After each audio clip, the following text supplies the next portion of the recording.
Seluruh sejarah manusia, dari batu pertama yang diasah hingga roket yang mendarat di bulan, hanya muat dalam 2/10 detik terakhir jika usia bumi dipadatkan menjadi 1 hari. 1 detik dalam skala ini setara 52.500 tahun nyata. 1 menit, 3 juta tahun. 1 jam, hampir 200 juta tahun peristiwa. Dalam skala itu, Homo sapiens baru muncul 11 detik yang lalu. Kamu lahir kapan? Kurang dari 1/1000 detik yang lalu. Terlalu kecil untuk diukur dengan jam dinding manapun. Simpan angka itu, karena ia akan memaksa kamu menimbang ulang seberapa besar sebenarnya tempat kita di sini. 23 jam 59 menit sebelum kita muncul, bumi sudah berjalan penuh, dan ia tidak pernah merindukannya. Sebagian besar hari ini berlangsung tanpa satupun makhluk yang bisa berjalan di darat. Kita bukan puncak cerita ini, kita catatan kakinya. Hari ini kita akan menjalani 24 jam itu, detik demi detik, dari midnight hingga midnight.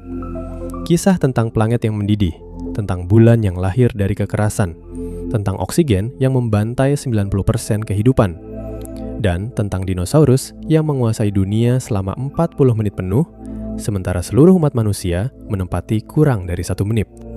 Pukul 0, tengah malam. 4.540 juta tahun yang lalu. Di salah satu lengan spiral galaksi Bima Sakti, sebuah awan raksasa berisi debu dan gas mulai runtuh pada dirinya sendiri. Gravitasi adalah arsitek pertama. Dia menarik, memadatkan, memutar. Di pusat awan ini, suhu dan tekanan menjadi begitu ekstrim hingga atom-atom hidrogen mulai meleburkan diri menjadi helium. Sebuah bintang menyala. Matahari kita lahir. Tapi tidak semua materi tertelan ke pusat. Sisanya, sekitar 0,14% dari massa total sistem, membentuk piringan berputar di sekitar matahari muda. Dari piringan inilah, melalui proses yang disebut akresi, sebutir debu menjadi kerikil, kerikil menjadi batu, batu menjadi bongkahan sebesar gunung, sebesar kota, sebesar benua. Dalam sekitar 10 juta tahun, atau 3 menit pertama dalam jam 24 kita, terbentuklah 5 planet batuan. Salah satunya adalah dunia yang akan kita sebut rumah. Lupakan langit biru, lupakan samudra, lupakan kehidupan. Permukaan bumi muda adalah lautan magma. Suhu di atas 1200 derajat Celcius, tidak ada kerak, tidak ada benua, tidak ada air. Hanya lava cair yang membentang dari horizon ke horizon, dihujani meteor dari sisa-sisa pembentukan tata surya. Hari di bumi muda hanya berlangsung 6 jam. Planet ini berputar begitu cepat sehingga matahari terbit dan terbenam 4 kali dalam satu rotasi modern. Pukul 0.13. Hanya 13 menit setelah bumi terbentuk dalam skala kita, atau sekitar 4,5 miliar tahun lalu, terjadi peristiwa paling brutal yang pernah dialami planet ini.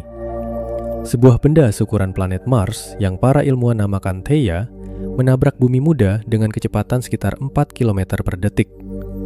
Ini bukan tabrakan biasa. Ini adalah penyatuan dua dunia.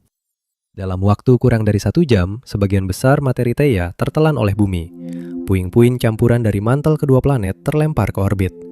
Selama beberapa abad, puing itu berputar mengelilingi bumi seperti cincin Saturnus, sebelum gravitasi menariknya menjadi satu bola. Itulah cara bulan lahir. Tapi bukti hipotesis ini tidak datang dari teleskop, melainkan dari batu. Saat misi Apollo membawa pulang sampel batuan bulan pada 1969 hingga 1972, para ilmuwan menemukan komposisi isotop oksigen batuan bulan hampir identik dengan batuan mantel bumi, lebih mirip daripada bumi dengan Mars atau Mars dengan asteroid manapun. Bulan secara harfiah adalah daging dari daging bumi. Tabrakan paling brutal dalam sejarah planet kita, yang seharusnya menghancurkannya, justru memberinya pasangan setia yang akan mengasuhnya selama miliaran tahun. Peran bulan jauh melampaui sekedar penerang malam. Gravitasi bulan menstabilkan sumbu rotasi bumi. Tanpanya, sumbu kita bisa terhuyung liar dari 0 hingga 85 derajat, menciptakan musim yang kacau seperti Mars. Pasang surut yang ditarik bulan memperlambat rotasi bumi dari 6 jam per hari menjadi 24 jam, memberi waktu pemulihan bagi ekosistem antara siang dan malam. Dan kolam-kolam pasang surut yang dibentuknya, miliaran tahun kemudian, akan menjadi laboratorium tempat kehidupan menjajaki daratan. Pukul 0.30. Sekitar 4,4 miliar tahun lalu, permukaan bumi mulai mendingin. Kerak basaltik pertama membeku di atas lautan magma. Asap dari ribuan gunung api purba memenuhi atmosfer dengan uap air. Maka tekanan uap itu akhirnya tidak tertahankan lagi. Hujan pertama di bumi pun turun. Bukan rintik-rintik, hujan yang berlangsung selama jutaan tahun tanpa henti, mengisi cekungan-cekungan di kerak yang baru terbentuk. Kita baru di menit ke-30 dari 24 jam. Bumi sudah punya kerak, hujan, dan bulan. Tapi satu pertanyaan terbesar belum terjawab. Pertanyaan yang akan menghantui setiap menit jam ini ke depan, di antara semua kekerasan dan kekacauan ini, dari mana kehidupan itu pertama kali menyala? Dan mengapa ia muncul di sini, di planet ini, dan bukan di tempat lain? Untuk pertama kalinya dalam sejarah alam semesta yang kita ketahui, langit bumi purba melepaskan sesuatu yang tidak pernah ada sebelumnya. Bukan selama 1 hari, bukan 1 tahun, jutaan tahun. Hujan yang turun tanpa henti, mendidih saat menyentuh batu, menguap, lalu kembali turun lagi dalam siklus yang tidak mengenal lelah. Uap air dari gunung api dan hantaman komet yang kaya es perlahan jatuh ke permukaan yang sedang mendingin. Maka terkumpullah samudera pertama. Bukan biru jernih yang kita kenal, melainkan kehijauan hingga kuning karena kandungan besi terlarut, bersuhu seperti air mendidih lemah. Inilah inkubator. Inilah panci sup tempat eksperimen terbesar alam semesta akan dimulai. Pukul 4.30 dini hari dalam jam kosmik kita, bumi telah mengelilingi matahari selama hampir setengah miliar tahun. Di dasar samudra, di kedalaman beberapa kilometer, sesuatu yang akan mengubah arah sejarah alam semesta selamanya sedang terjadi. Jauh dari jangkauan sinar matahari, jauh dari permukaan yang masih dihajar meteor. Di sepanjang punggungan tengah samudra, tempat lempeng tektonik baru mulai terbentuk, ventilasi hidrotermal memuntahkan air super panas yang kaya mineral dari perut bumi. Air panas bertemu air laut yang jauh lebih sejuk, menciptakan gradien kimia yang ekstrim. Maka berdirilah menara mineral berlubang-lubang seperti spons sepatu. Dan di dalam pori-pori kecil itulah, kimia mulai melakukan sesuatu yang belum pernah dilakukan sebelumnya. Molekul-molekul sederhana, asam amino, basa nitrogen, gula, terbentuk secara spontan dari reaksi gas-gas vulkanik. Beberapa di antaranya, secara kebetulan murni, mulai membentuk rantai yang lebih panjang. Rantai-rantai ini, yang kita sebut RNA, memiliki satu sifat yang mengubah segalanya. Mereka dapat menyalin diri mereka sendiri. Riset terbaru tahun 2024 yang merekonstruksi 355 gen leluhur dari ribuan mikroba modern mengonfirmasi bahwa nenek moyang segala kehidupan di bumi, yang kita sebut LUCA, Last Universal Common Ancestor, hidup tepat di lingkungan seperti ini. Ventilasi alkali bawah laut, mendapat energi dari gas hidrogen, menggunakan besi dan nikel sebagai katalis enzim, anaerob, hidup tanpa oksigen sama sekali. Setiap sel hidup di bumi hari ini, kamu, saya, tikus, hiu, pohon mangga, jamur, dapat melacak garis keturunannya yang tidak terputus ke satu gelembung lemak tipis berisi RNA yang menyalin diri itu. Tapi sebelum kita terlalu terpukau oleh keajaiban ini, ada satu pertanyaan yang jauh lebih mengguncang. Apa yang menjaga eksperimen rapuh ini agar tidak tersapu habis oleh alam semesta yang tidak peduli? Jawabannya tersembunyi di kedalaman planet itu sendiri. Inti besi nikel cair yang berputar di sekeliling inti dalam yang padat menghasilkan arus listrik raksasa. Dan arus itu menghasilkan medan magnet. Magnetosfer bumi terbentuk sebagai gelembung tak terlihat yang membentang ribuan kilometer keluar angkasa, membelokkan angin matahari yang akan merobek atmosfer kita dan mensterilkan permukaan. Ingin tahu apa yang terjadi pada planet tanpa perisai itu? Lihatlah Mars. 4 miliar tahun lalu, Mars juga punya magnetosfer, samudra, mungkin bahkan kehidupan. Tapi intinya meredup, medan magnetnya runtuh. Maka angin matahari mengelupas atmosfernya lapisan demi lapisan. Hari ini, Mars adalah gurun beku yang tandus. Bumi selamat dari nasib itu. Sejauh ini. Selama hampir 2 miliar tahun, dari pukul 4.30 hingga pukul 11 dalam jam kosmik kita, kehidupan tetap sederhana. Hanya sel tunggal, bakteri, dan archaea. Tidak ada hewan, tidak ada tumbuhan.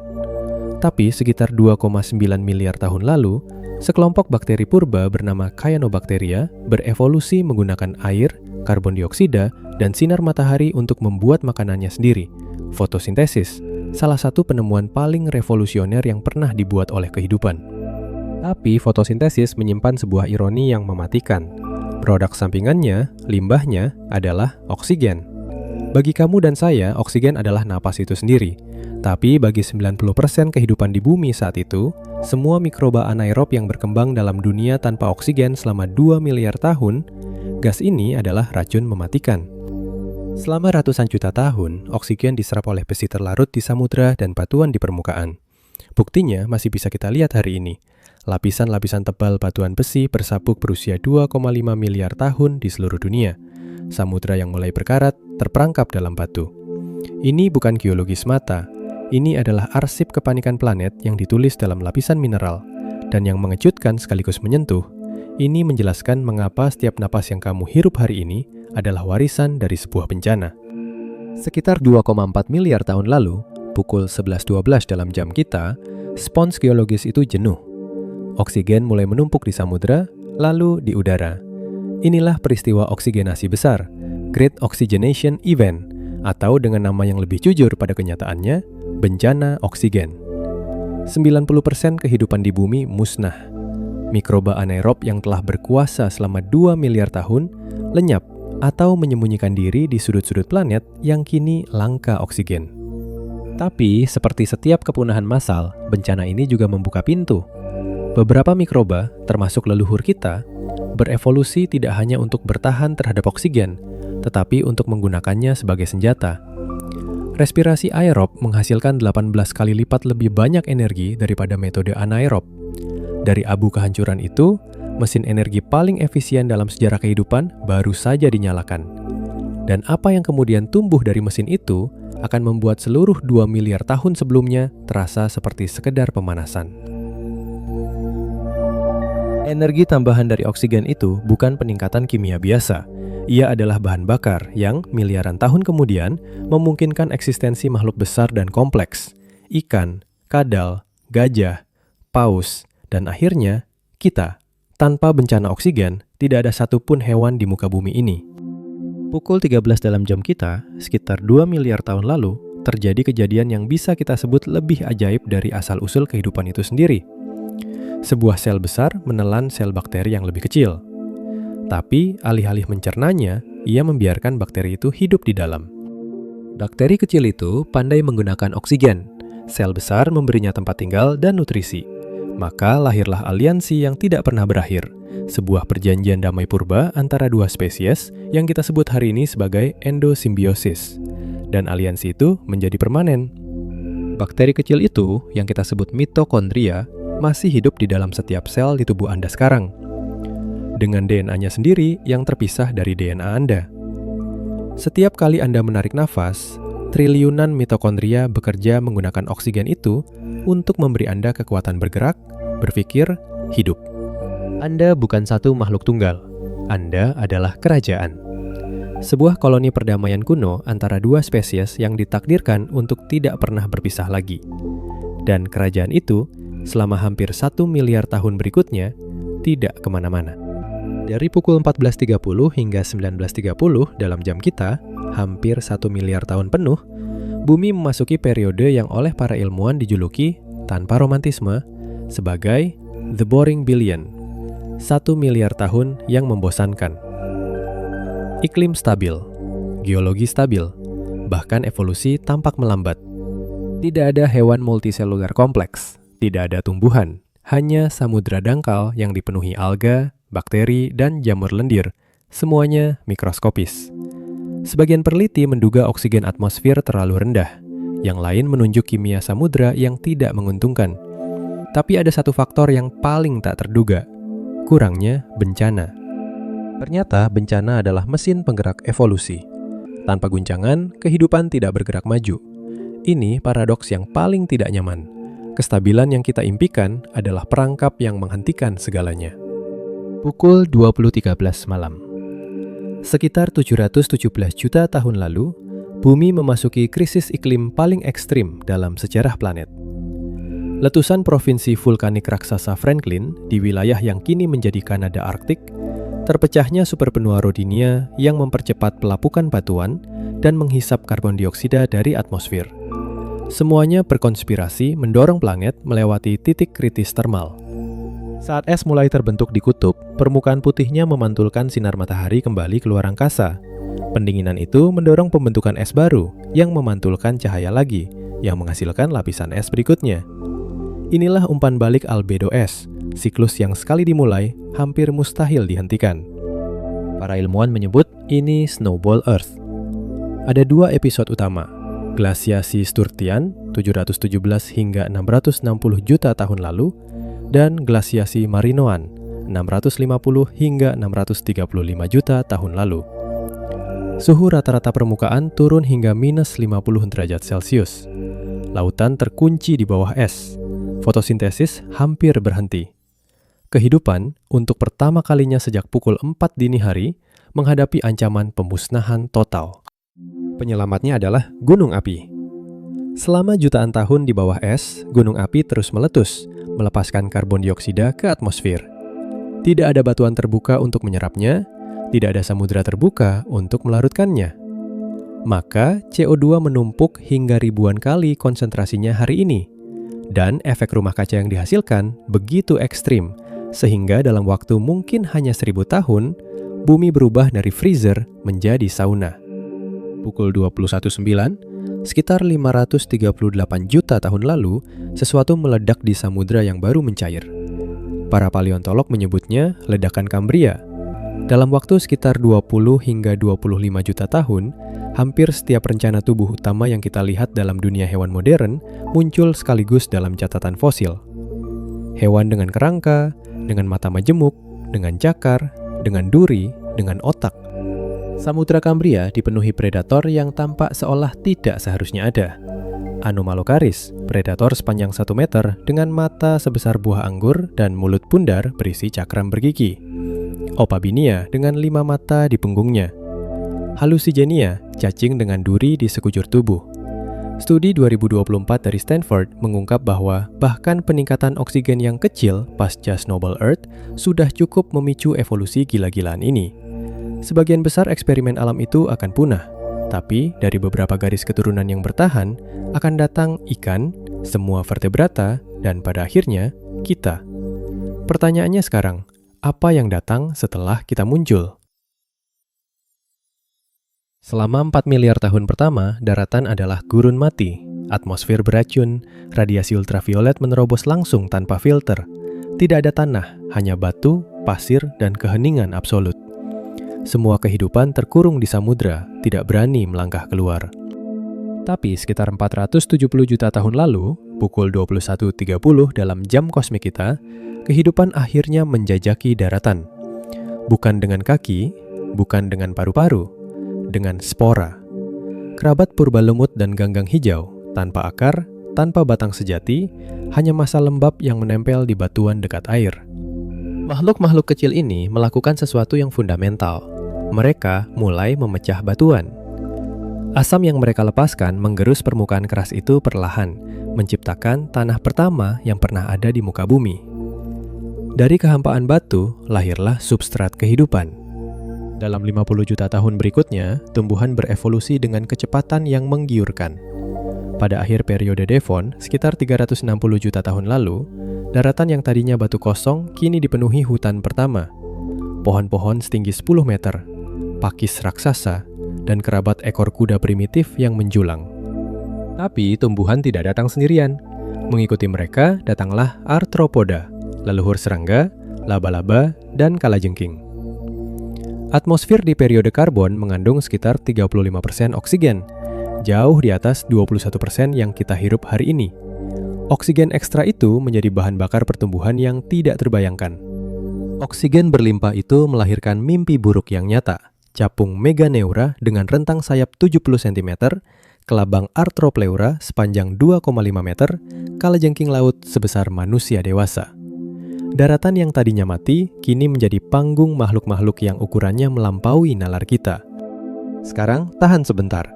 Karena di muara sungai berlumpur, di tepi samudra Devonian yang dangkal, Sekitar 375 juta tahun lalu, ada seekor ikan yang sedang mengubah arah sejarah seluruh makhluk bertulang belakang, termasuk kita. Namanya Tiktaalik, kata Inuit untuk ikan air tawar besar di perairan dangkal.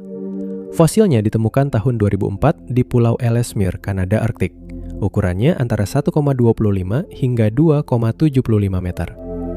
Yang membuatnya luar biasa bukan ukurannya, melainkan apa yang ada di dalam tubuhnya.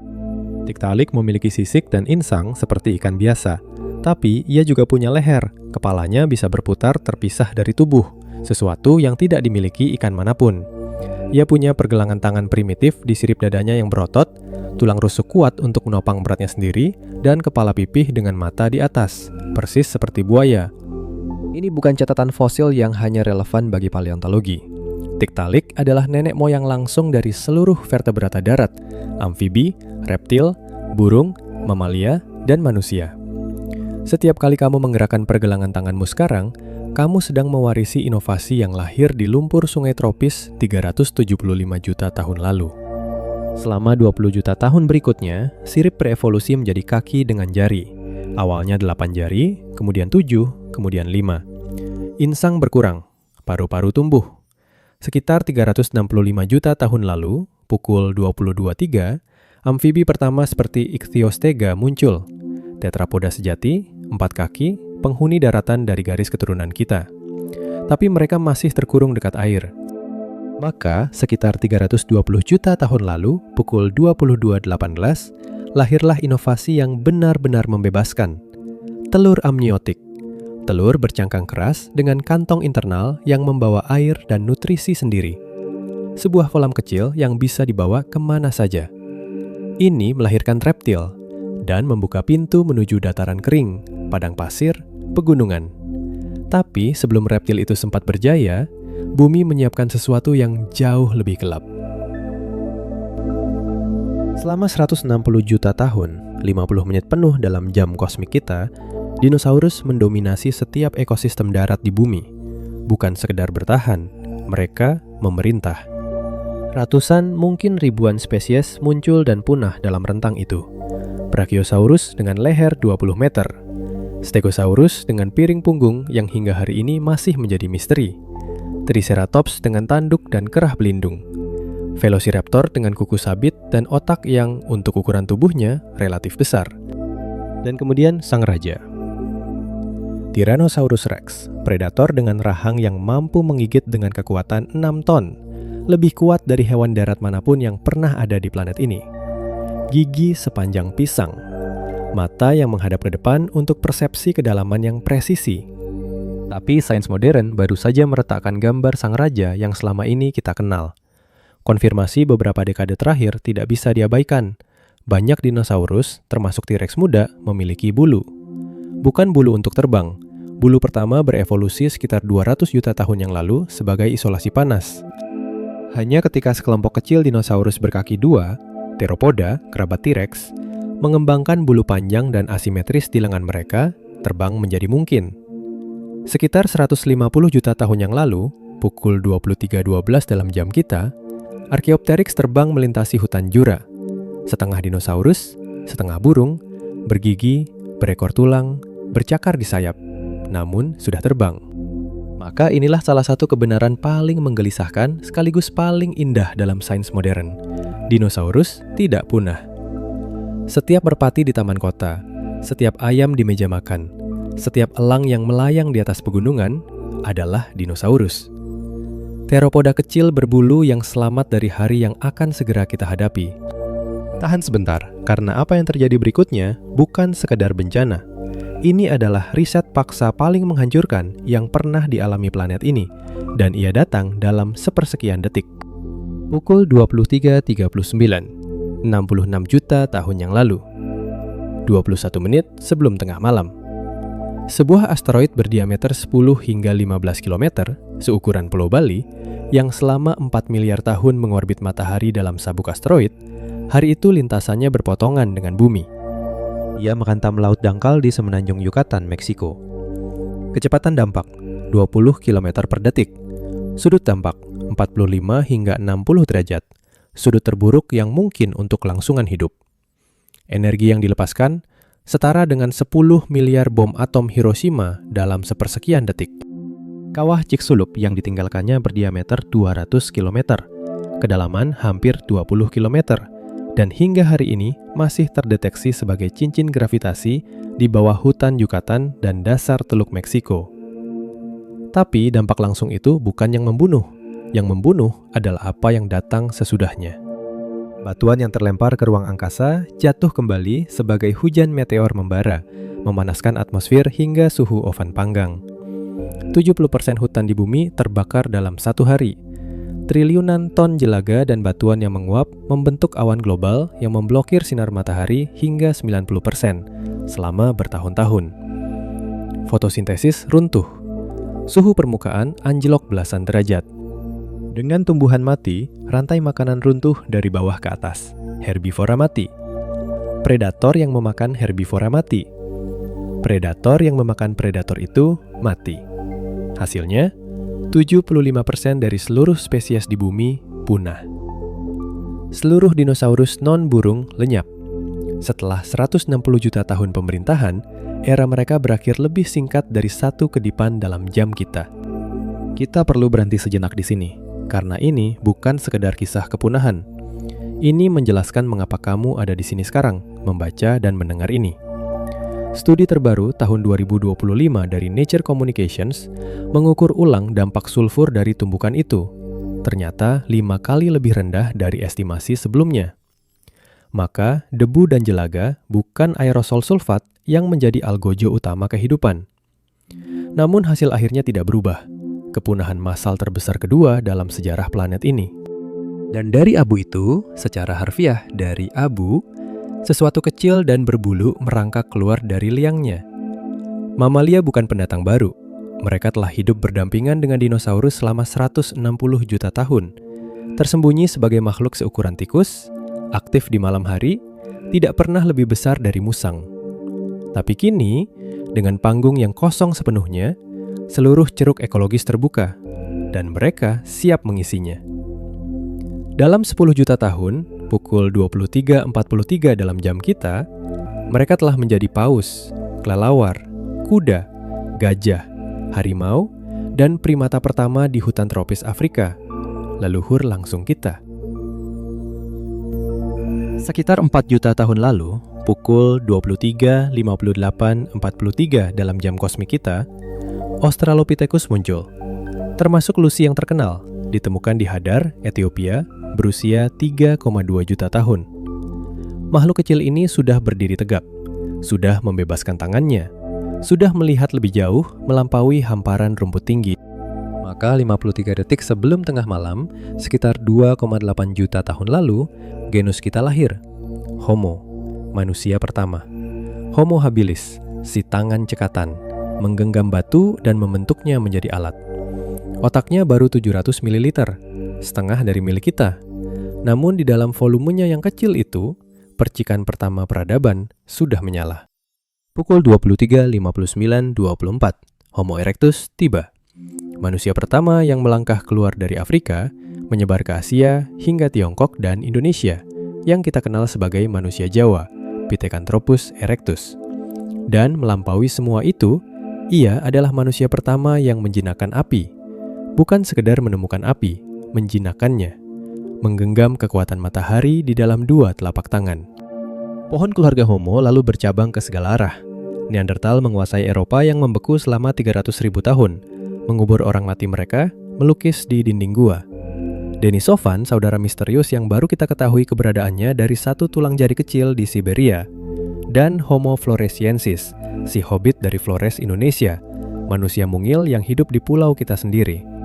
Tapi tahan dulu, karena penelitian DNA terbaru Desember 2024 dari Berkeley dan Max Planck Institute mengkonfirmasi sesuatu yang selama ini kita anggap fiksi ilmiah. Perkawinan silang antara Neanderthal dan Homo sapiens benar-benar terjadi sekitar 47.000 tahun lalu, berlangsung selama 7.000 tahun. 1-2% DNA setiap orang non-Afrika hari ini adalah warisan Neanderthal. Penduduk Oseania bahkan membawa 4-6% DNA Denisovan. Kita bukan garis lurus yang murni, kita adalah campuran. Di dalam tubuhmu, Di dalam setiap sel yang membentuk siapa dirimu, mengalir sedikit darah dari makhluk yang hidup di gua-gua Eropa yang beku, yang mengubur kerabatnya dengan bunga, yang mungkin memiliki bahasanya sendiri. Mereka tidak punah tanpa bekas. Mereka hidup di dalam kita. Pukul 23.59.54, 6 detik sebelum tengah malam, di suatu tempat di Afrika, di Jebel Irhoud, Maroko, fosil yang ditemukan tahun 2017 membuktikan kita muncul 300.000 tahun lalu. Homo sapiens, manusia bijak. Kita. Selama 250.000 tahun pertama, kita hampir tidak berbeda dari saudara-saudara purba kita.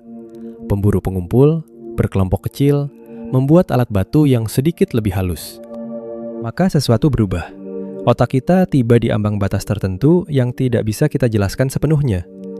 Bahasa berkembang, seni muncul, dan perhatikan ini, lukisan gua figuratif tertua di dunia bukan di Perancis, bukan di Spanyol.